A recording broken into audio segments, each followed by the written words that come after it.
mo? Hindi kayo nagre-representa ng bansang Pilipinas. Abay, paano ang Baybaysiha? Ang Bulacan, ang Tarlac at Pampanga. Paano ang laksalak sa Pilipino na yumakap sa misyon ng nag-iisang supremo?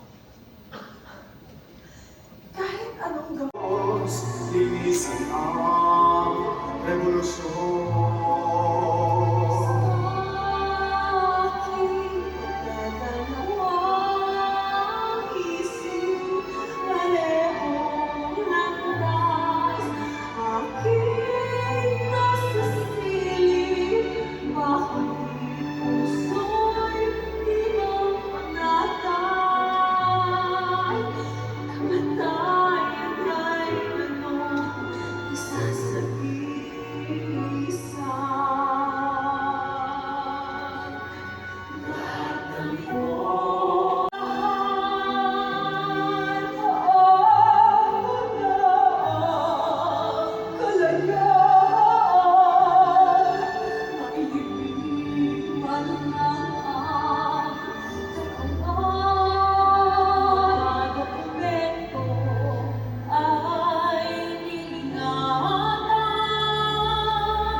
Tayo sa pagkakataong ito, ang deklarasyon ng kasarinlan ng Pilipinas. Ngunit hindi mo dapat sarili ng tagumpay. Marami ang kapaglaban kung umabot tayo sa araw na ito. Tama. May malaki nga ang kasalanan. Kasalanan na hanggang ngayon ay pilit na upusin sa akin. At pinagsisisiyan ko ang naganap sa Supremo, si Andres Bonifacio. Umahat ako lamang kamay ng orasan ay hindi ko papayagan kung mangyari yun. Kaya pati si Bonifacio ng kalayaan, Pilaria, at siya ang karapat dapat ng mababayway ng matawat na ito. Hindi ako. Nuestros compatriotas, por favor, escuchen el acta de la proclamación de la independencia del pueblo filipino. Sandali! Kung ito lamang ay nabuhay, ito marami ang naganap. Pangarap ko lang noon. Pagkatapos ng maraming henerasyon, matutupad ngayon!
Mr. Peter Parker Tanyada.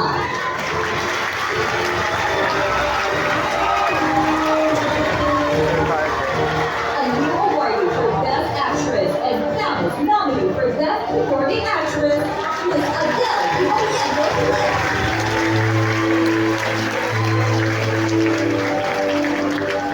The Thumbs Up Award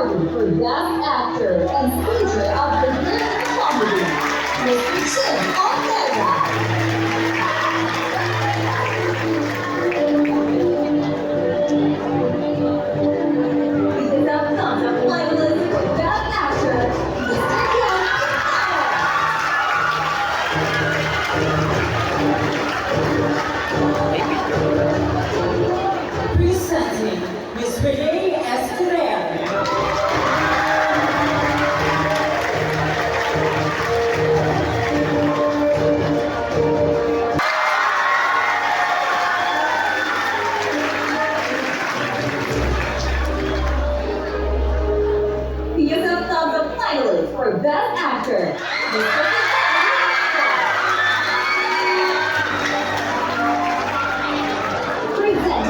a new awardee, Broadway World Awardee, Star Awards Best Supporting Actor and Famous Best Supporting Actor, Mr. John Levi.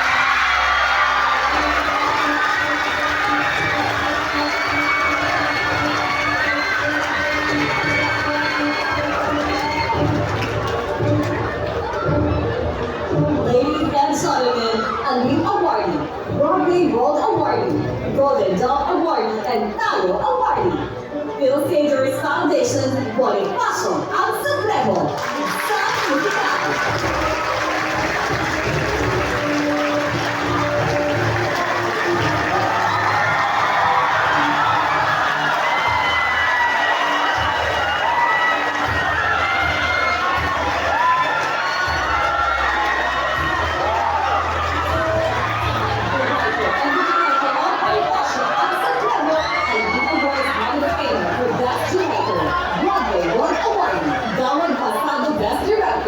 Danay ng Bansa Awardee, Star Awards Best Director, Kalanga Award, and Famous Best Director, Attorney Vincent M. Damiana.